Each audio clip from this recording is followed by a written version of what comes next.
everybody.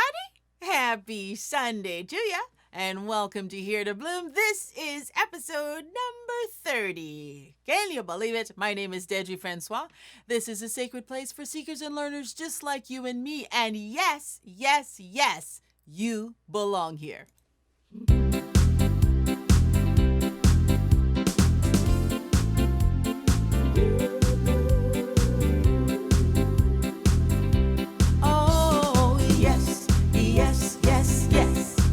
I belong here. Oh, yes, yes, yes, yes.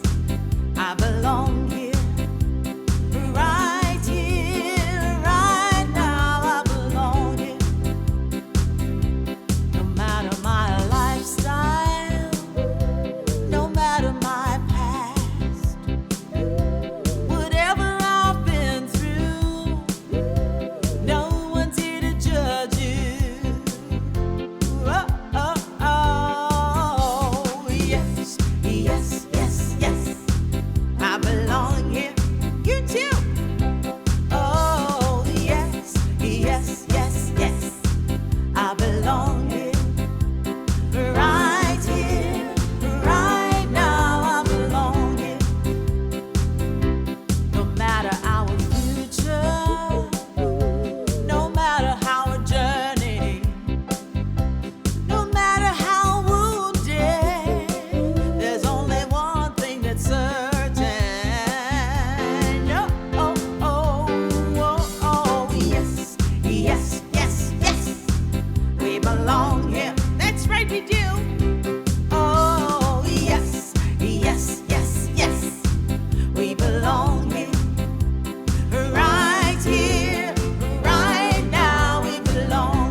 To be silent, supported, or inspired, whether it's for healing or sharing in the love, we are welcome, we are welcome, we belong here, you belong here, yes, oh, yes, yes, yes, yes, I belong here, oh, yes, yes, yes, yes, I belong here.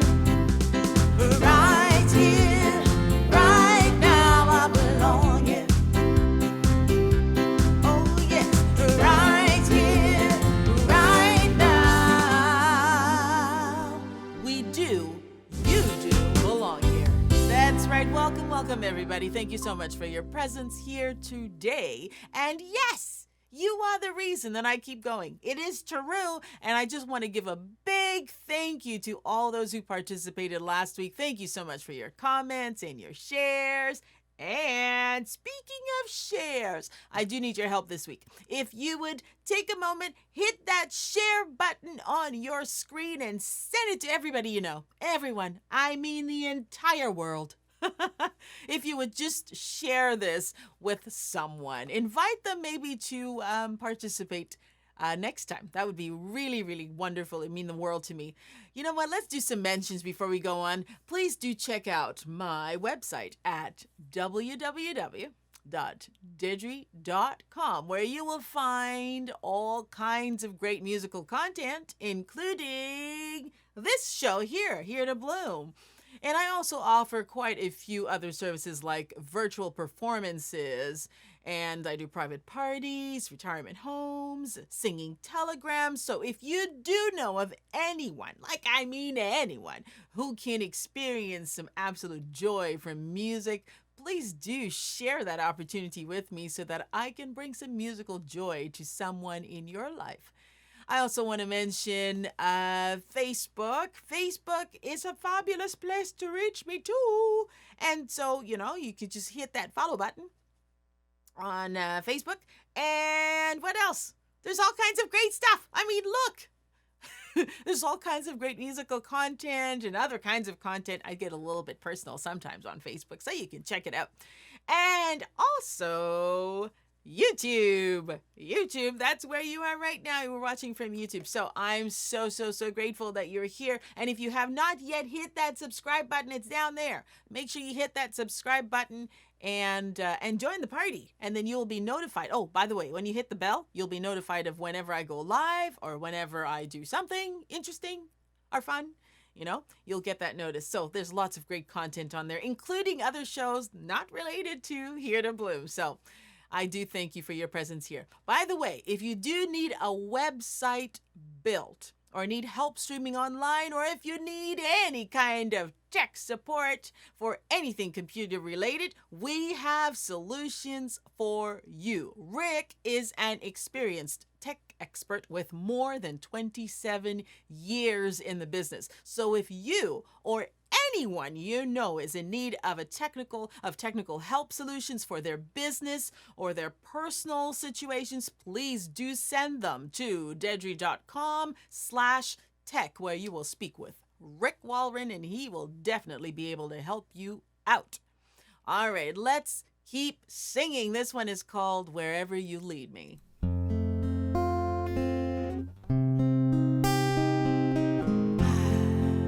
This one was Bobby actually did the guitar parts in this song for me. So grateful. Wherever you lead me, I will follow. Whatever you desire, I will oblige. Time or space, anywhere or place, just to feel your glow on my face. We're gonna sing La La La now.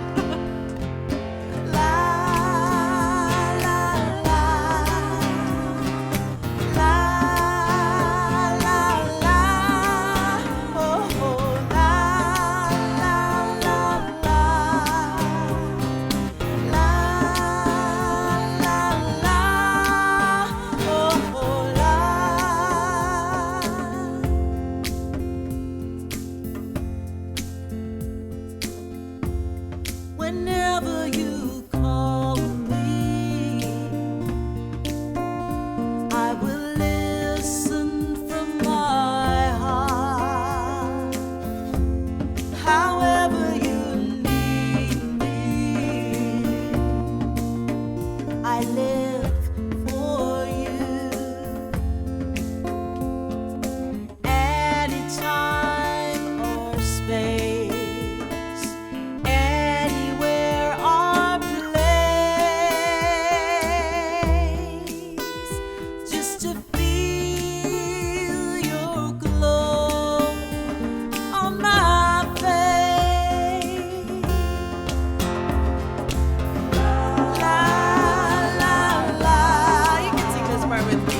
La la la, oh oh, la la la, la la la, eh eh eh, la la la la, la la la, oh la la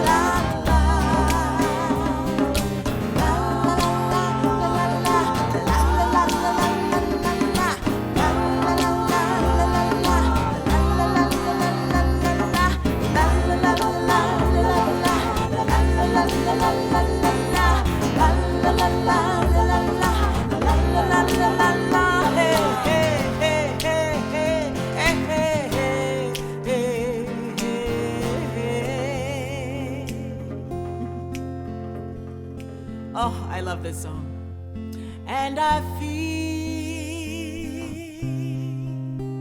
your glow on my face. it should be called the La La La song. I like to start with my intention. It is my intention to share my gift of song and poetry, my love and my passion to honor and serve spirit. Let it reach whomever it is meant for, however it is meant to, without judgment, in humility, in grace, and done in love and light. And know that what I offer and the people that I share is just our experiences, the readings, and the tidbits that we've learned along the way.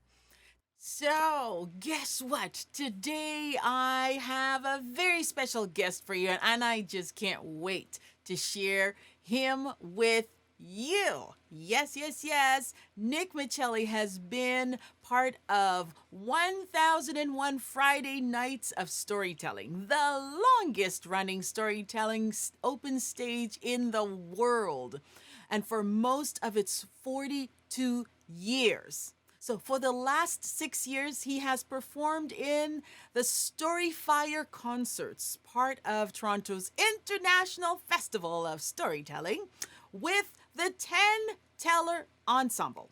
And he has released the storytelling CD called Dragon on the Mountain. He's going to tell us some more about that a little bit later.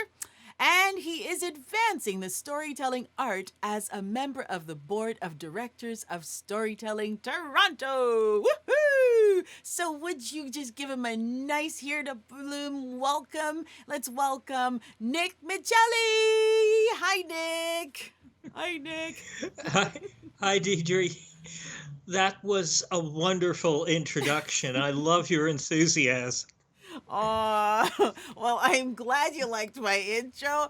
Come on, tell me, Nick, what got you all hooked on storytelling? Tell us about that. That goes back a long way. I've always been interested in the folk arts. I've been interested in a lot of different styles. I did folk and country dancing for a while. I um, tried to do folk singing. I learned guitar and never really got very good at it, but I had a lot of fun with it and still do. And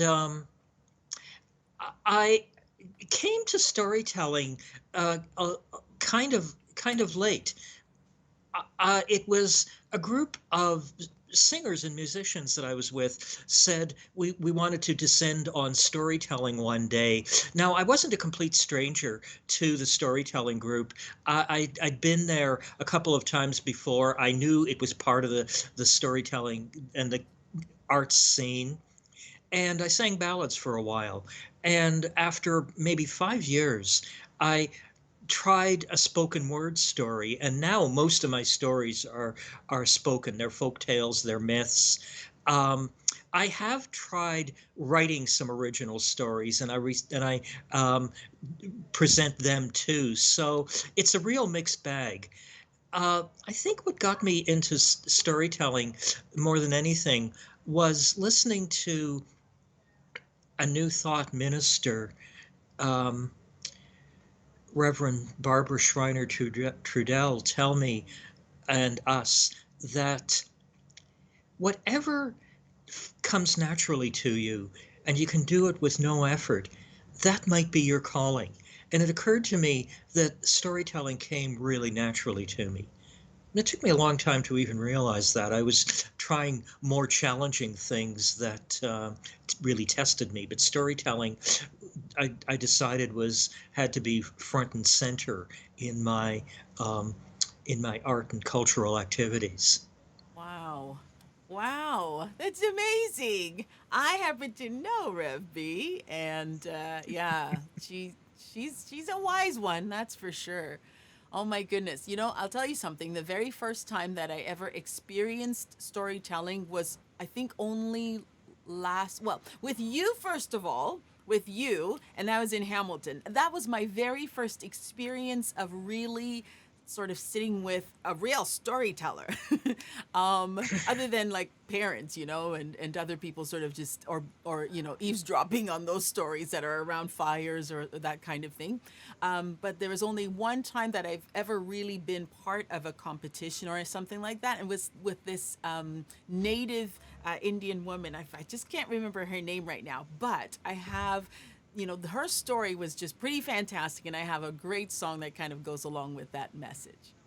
Sometimes we often doubt that power that's within us that tells us that we have it in us, and we're constantly putting ourselves down and not really following our hearts. And I want to tell you today that you've got that power in you. So do go after what brings you joy. This one's called There Is Power. There is power coursing through my veins. There is power. Get on board and grab the reins. There is power to give me all that I desire. Thank you, God. Thank you, love. I've got that burning fire. There is power coursing through my veins. There is power. Get on board and grab the reins. There is power to give me all that I desire. Thank you, God. Thank you, love. I've got that burning fire. Well, I've been struggling, trying to get by, never acknowledging the power I hold inside. But then I thought about it, and I talked about it, and I prayed about it, and I acted on it. And that's when that still small voice said, there's nothing you can't be, nothing you can't have, nothing you can't do. 'Cause you are in me as I'm in you. That's when I knew there is power coursing through my veins. There is power. Get on board and grab the reins. There is power to give me all that I desire. Thank you, God. Thank you, love. I've got that burning fire. There is power coursing through my veins. There is power. Get on board and grab the reins. There is power to give me all that I desire. Thank you, God. Thank you, love. I've got that burning fire. Well, I've had so many dreams. I thought I might as well not try. Tired of doubting and failing. This mountain is too high. But then I thought about it, and I talked about it, and I prayed about it, and acted on it. And that's when that still small voice said, there's nothing you can't be, nothing you can't have, nothing you can't do. Because you are in me as I'm in you. Oh, that's when I knew there is power coursing through my veins. There is power.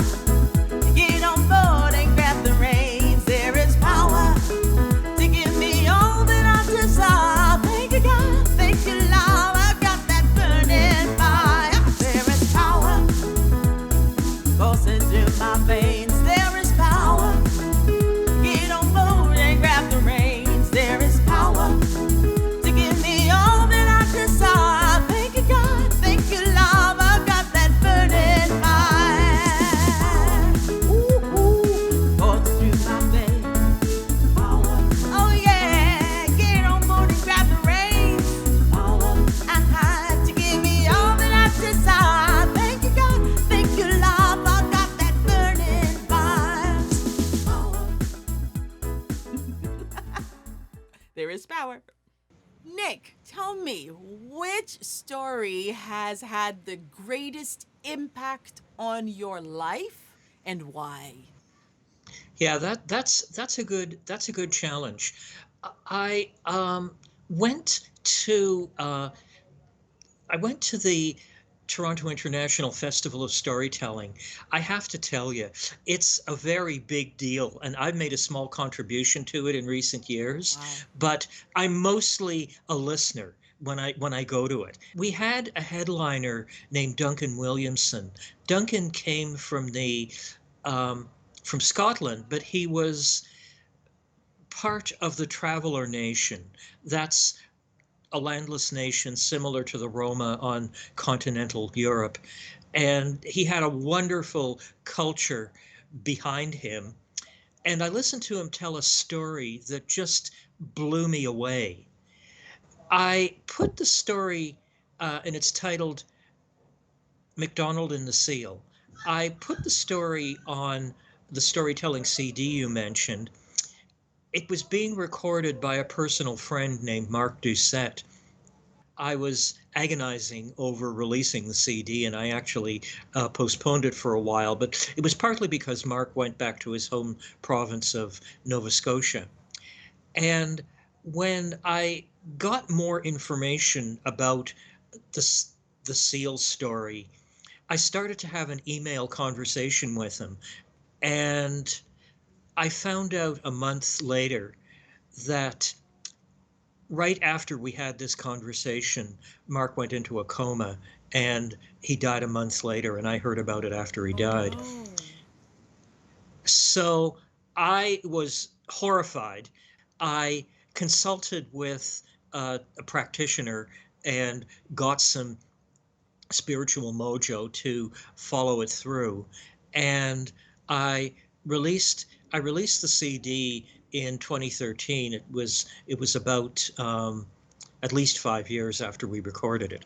This story stays with me because it was a story that Mark took quite an interest in, and I took quite an interest in, and we shared ideas about it, and I shared some of the folklore that I knew was behind it. Okay, well, MacDonald lived on the west coast of Scotland, right on the coast. It was beautiful land, and he had a view of the islands that were off the shore. MacDonald wasn't a wealthy man, but he never wanted for money. He had a very good trade. MacDonald was a seal hunter. He'd been a seal hunter all his life.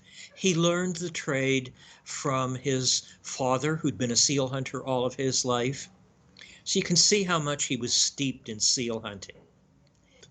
He would go out looking for a suitable seal to kill for the pelt and cover himself with a pelt to disguise and camouflage himself.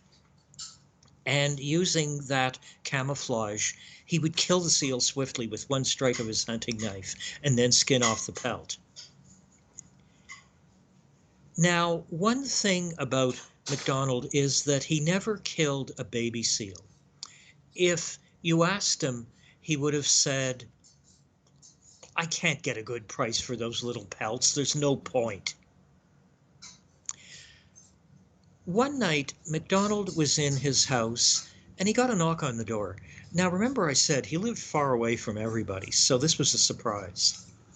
And when he went to the door, there was a tall, broad shouldered man who had kind of a gentle manner about him and a soft spoken voice.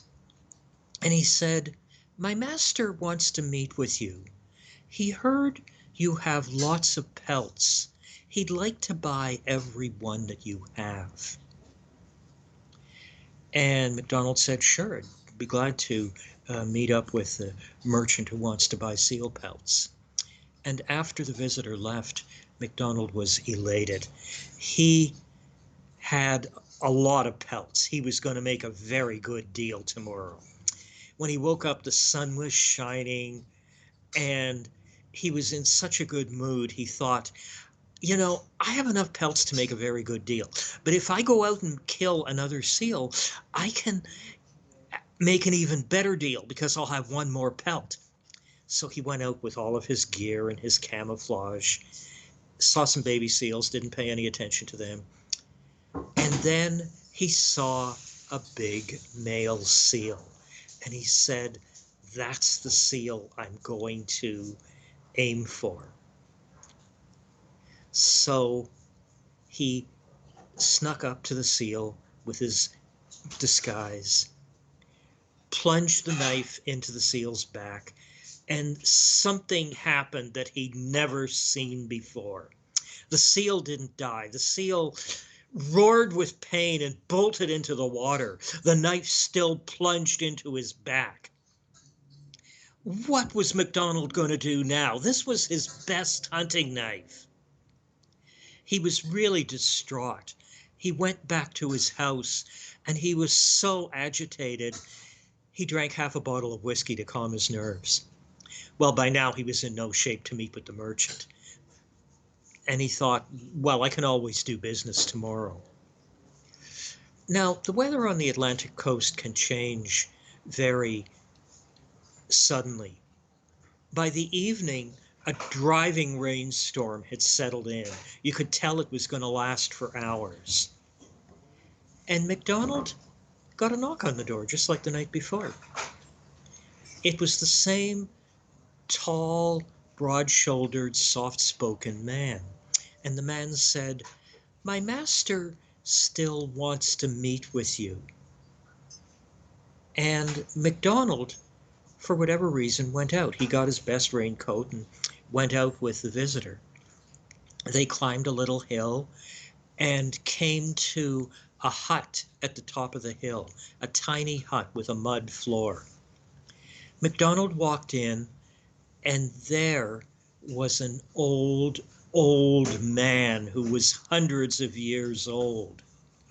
He looked at MacDonald with an expression of pain, grievous pain, and he said, "Why did you do this to me?" There in the man's back was MacDonald's hunting knife. He'd never taken it out.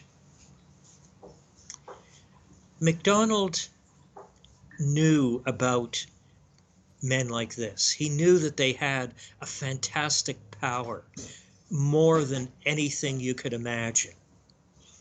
And he knew he wasn't going to leave that hut alive. The old man said, "Take the knife out of my back." And MacDonald was terrified. He didn't dare refuse. What an ugly wound it was. It was bleeding. It was infected. And the man said, "Kiss that wound. Give it a passionate kiss." And MacDonald in his terror did just that. And the wound healed right up. It turned into a narrow scar right before his eyes. And the man started to get the color back in his face and the spirit back in his voice. And he said, "You've caused so much pain for my people. I know. It's your livelihood. Everyone has to have a livelihood. Still, I'm going to ask you to swear that you'll never kill another seal again." MacDonald swore he'd never kill another seal again. And the old man was full of wisdom. He knew that MacDonald was making an honest promise. And he said, "The one thing that saved you is you never killed a baby seal. If you had, I couldn't have stopped my people from killing you." Then the old man got kind of jovial. He called a servant and said, "This man is our friend. Get him a gift." And the servant came out with a little leather bag. MacDonald, shaking, his head spinning, thanked the man. Then he left the hut, went back down the hill, went back to his house and drank the rest of the bottle of whiskey. What else would you do after an experience like that? Well, after a while, MacDonald thought, "I wonder what they gave me." So he opened the little bag and found gold coins worth £500,000. You wouldn't have guessed it looking at the seal people and the humble way they lived. But they were very wealthy. Every time a ship wrecked, they'd go down and lift the cargo of gold coins. They had a lot of gold. This was an easy gift for them to give. And MacDonald looked around at his house and said, "I like this house. I've enjoyed living here. But it's no place for a rich man to live." I'm going to buy an entire island. And as long as I own that island, no one will ever kill a seal on it. McDonald is long dead now, but the seal sanctuary is still there. And I'm going to answer a question I often get when I tell this story. People want to know, is this a true story? I don't know to what extent it's true, but I do know that there's a seal sanctuary. Some of my Scots friends have told me that it does exist. So that's the story of MacDonald and the seal. Wow. Because that was going to be my question. Is there really such an island? Oh, I love the message in it. It's sort of like, looks can be deceiving. And then of course there's this idea of harmony with nature, in terms of harmony with nature, I really like this song. And again, I have no idea who wrote this particular song, but I just like it. It's a native Indian song, and so I'm gonna share it with you. This one is called Mother I Feel You. So here goes. Hey ya, hey ya, hey ya, hey ya, hey ya, ho. Hey ya, hey ya, hey ya, hey ya, ho. Hey ya, hey ya, hey ya, hey ya, hey ya, ho. Hey ya, hey ya, hey ya, hey ya, ho. Mother, I feel you under my feet. Mother, I hear your heartbeat. Mother, I hear you under my feet. Mother, I hear your heartbeat. Hey ya, ho. Hey ya, hey ya, hey ya, hey ya, ho, ho. Hey ya, hey ya, hey ya, hey ya, hey ya, ho. Hey ya, hey ya, hey ya, hey ya, ho, ho. Father, I see you when the eagle flies. Light of the Spirit's gonna take us higher. Father, I see you when the eagle flies. Light of the Spirit's gonna take us higher. Light of the Spirit's gonna take us higher. Hey ya, hey ya, hey ya, hey ya, hey ya, ho.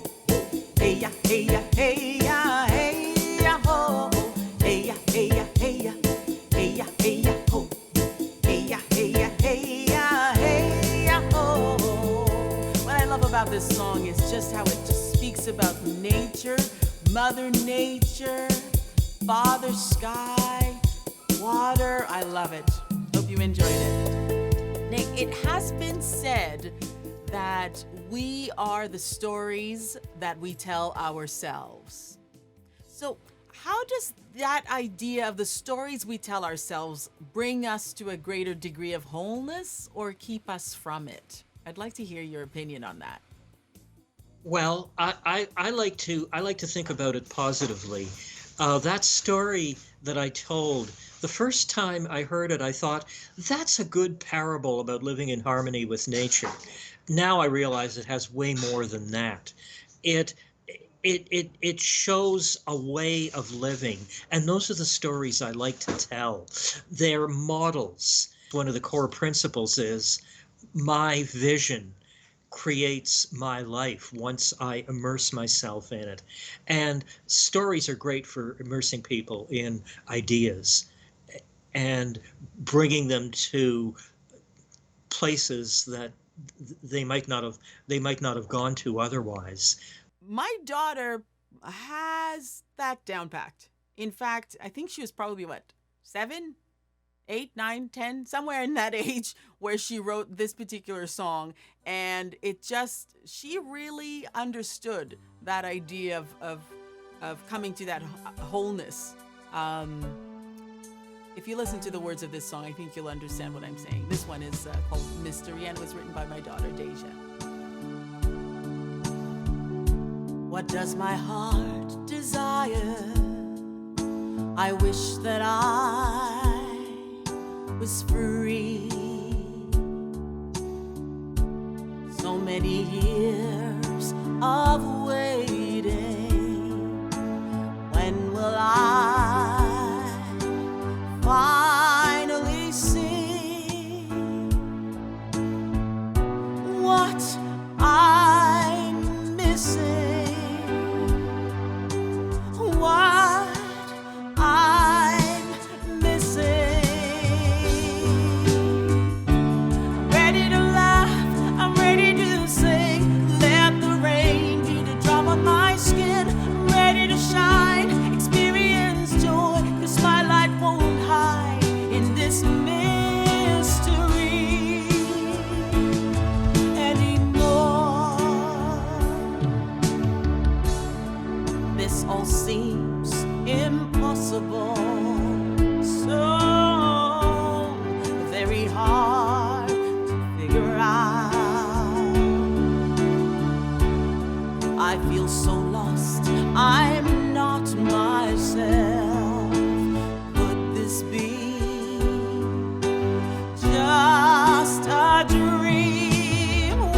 have another story to tell us, right? I would love to hear your other story if you would. Please share. Okay, okay. This is another story I quite liked. There was an interesting story about it. I took a course in NLP. I'm not going to say too much about that. I never really did much with it after I took the course. It was a weekend seminar, and the guy who taught it was a storyteller. And this story was, to my mind, a teaching story. It reminded me of the uh, Mexican Toltec mystic Don Miguel Ruiz Oh, yeah. and his principle, always do your best. Now, I added a moral to the story, and then after I told it a few times, a storytelling facilitator that I was telling with, who was a history buff, said, "You know, that is a true story. It did actually take place in history." So I managed to combine two genres, historic stories and teaching stories. Although the way I tell it, it's more of a teaching story with a moral. Oh, I can't wait. So for about 600 years of European history, Morocco was the conquering nation, and it had a vast empire in the Mediterranean part of Europe. And in one of the lands that was under Moorish occupation, there was a community of shamans, and they were very wise. They could answer difficult questions, and many people came from far away to pose questions to the shamans. One day, a man walked in who came from the local area. The shamans knew him quite well, actually, and they didn't want anything to do with him. He was a thief. They said, "Get out of here, thief." They imagined they had great integrity and he didn't. Well, one shaman had a different idea than the others. He said, "It's not my business to judge what someone does. Send the thief to me. If he wants my wisdom, I'll give him my wisdom." So the thief met with the shaman and he said, "Yes, it's true. I'm a thief. Thieving is my life.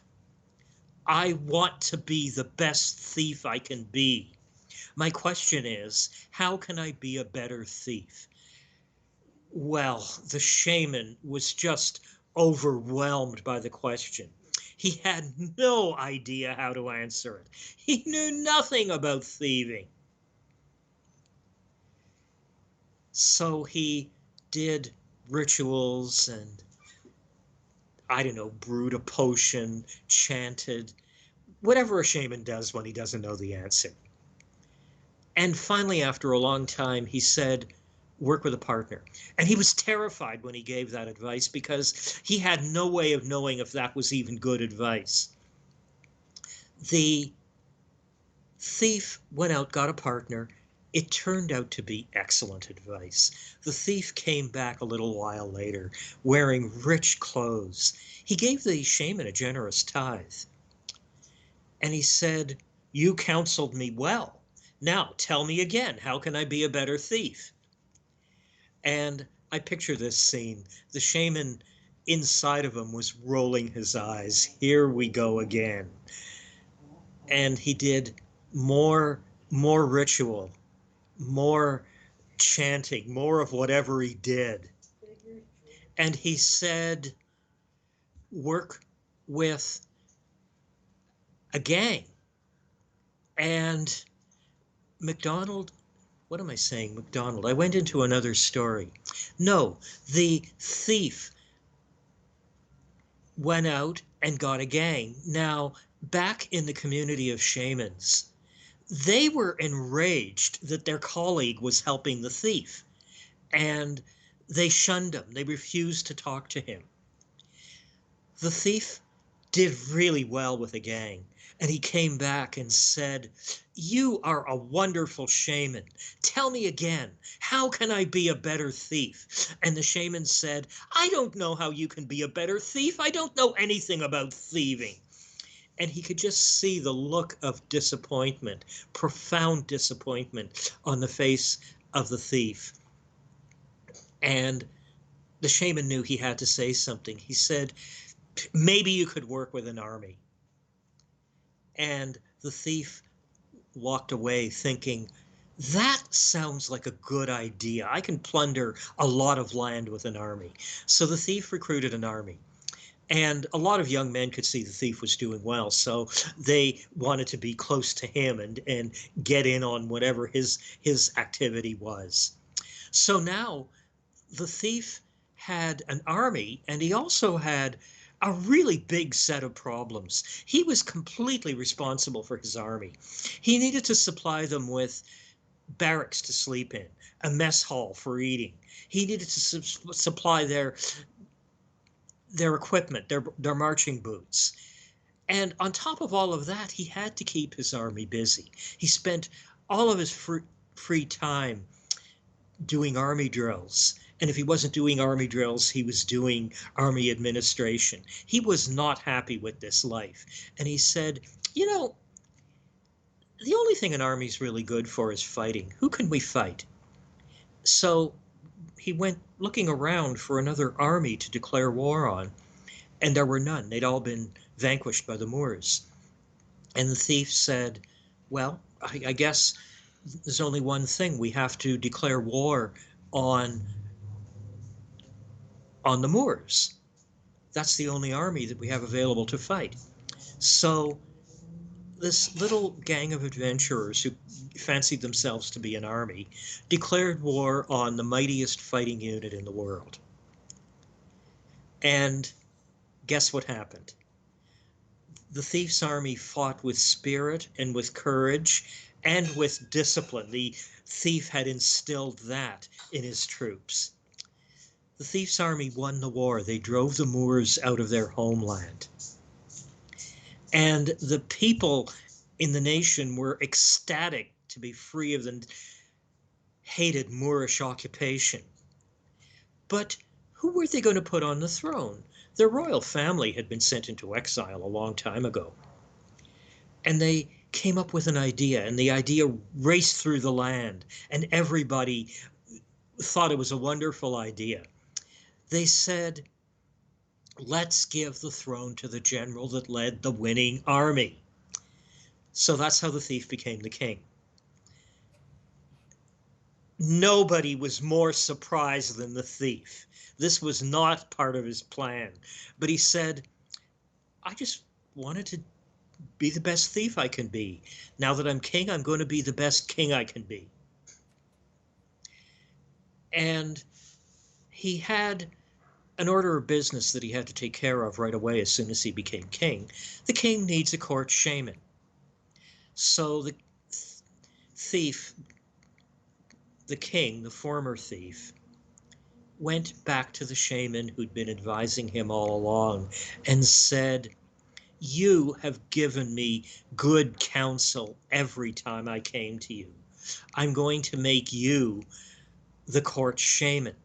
So now the other shamans who shunned him now had to come and pay tribute to him.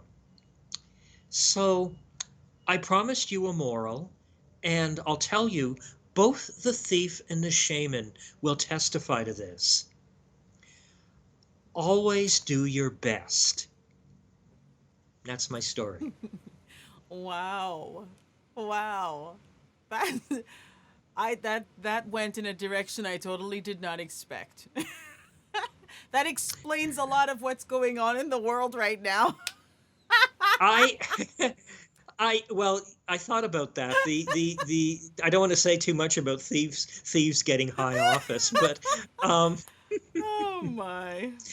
It was a great story, and I like the moral behind it, and I agree. You know, like when in this, I was thinking, when there is good for you, absolutely nothing can get in the way of that good. that's a great message. I open my heart to love. I open my mind to joy. I open my life to peace and it's good for me. I open my heart to trust. I open my mind to miracles. I open my life to grace, and it's good for me. Let it rain down, let it rain down, let my good rain down, pour on me. Let it rain down, let it rain down, let my good rain down, pour on me. I open my heart to change. I open my mind to blessings. I open my life to flow, and it's good for me. I open my heart to change. I open my mind to abundance. I open my life to the divine, and it's good for me. Let it rain down, let it rain down, let my good rain down, pour on me. Let it rain down, let it rain down, let my good rain down, pour on me. Oh, let it rain down, let it rain down, let my good rain down, pour on me. Let it rain down, let it rain down, let my good rain down, pour on me, pour on me, pour on me. When you've got your good coming, absolutely nothing can get in the way of it. Nick, tell me, what is in your heart right now that you would really like to share with our viewers right now? Is there something that you want to leave with us today? Well, coming from the spiritual path that I've embarked on for the last, I think, 18 years, I would say believe in yourself. Follow your heart. Wow. I have a story that Yes, illustrates that, please. if you'd Yes, like. please. I'm going to hold this up. It's a tongue drum, Oh, and I it's got. Can I trying to get it in oh front of the yeah. camera? Do you play it with your tongue? I'm kidding. Once somebody said to me when I was at a jam, um, "What is that instrument? A toaster?" I don't know if this looks much like a toaster, but there is an instrument roughly like this that does look like a large commercial toaster. And I said, well, no, my toaster doesn't have any rhythm, and this that does. But then I got thinking, what would happen if a toaster did have rhythm? And I wrote The Toaster and the Unicorn. Oh, yay.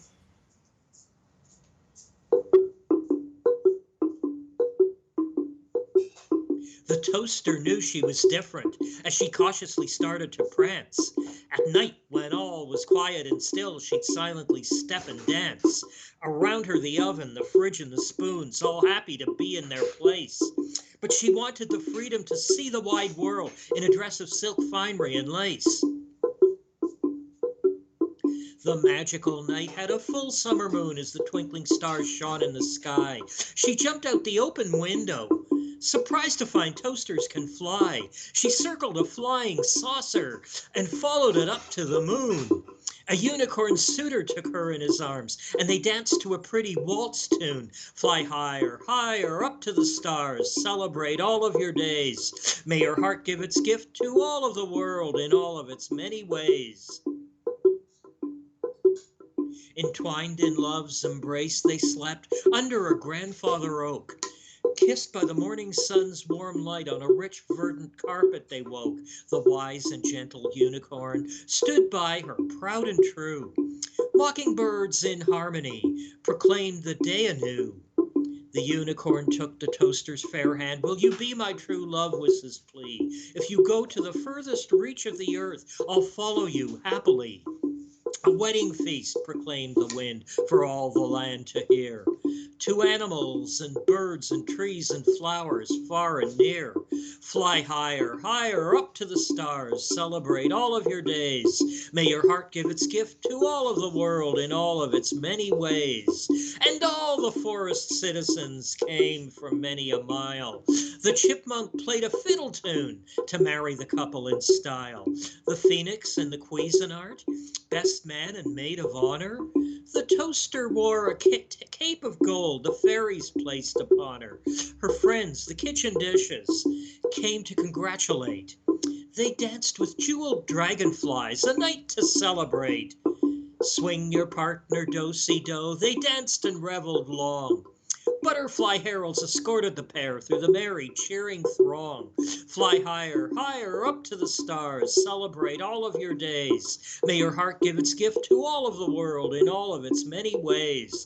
Fly higher, higher, up to the stars, celebrate all of your days. May your heart give its gift to all of the world in all of its many ways.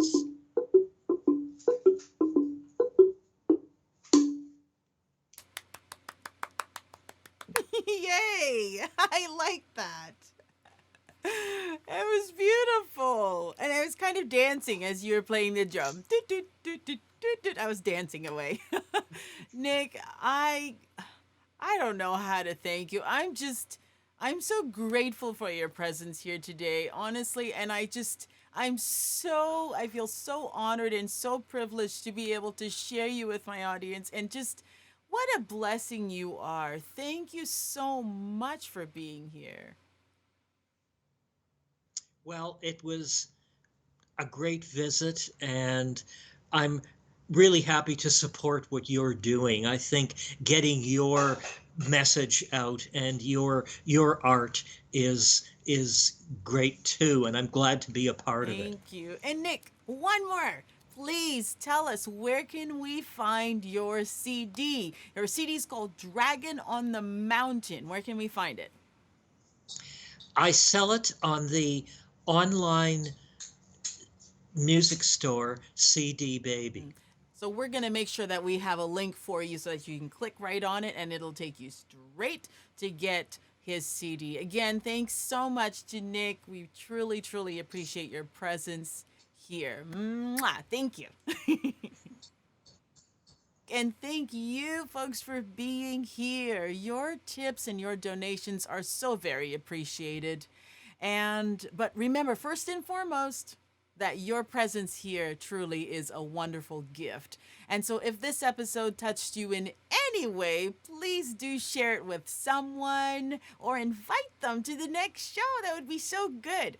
And I will see you next Sunday at 1:30 for another episode of Here to Bloom. And lastly, I want to leave you with a happy song in your heart, a pep in your step, and I thank you so much for your listening ears, your loving hearts, your open mind, and your awesome light-filled presence. We're gonna sing you out. Make sure you do a little dance for us, eh? All right, here we go. I am spirit-filled, renewed, and rebuilt. I've got a song in my heart. With joy I dance my part. I am on cloud nine, one with the divine. I've got a smile on my face, and I'm ready to face the world. Here I come. Here I come. Oh yes, here I come. Oh yeah.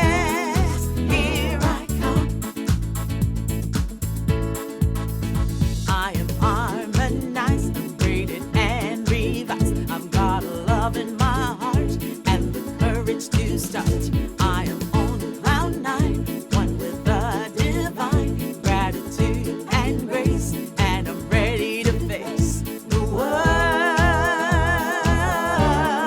Here I come, that's right. Come on now, sing it. Here I come. Oh yes, here I come. Oh yes, here I come. You know, I really love what Nick said. Follow your heart, right? Go after what makes you feel good. So if you're ready to follow your heart, say, here I come. I'm ready. I'm ready. Here I come.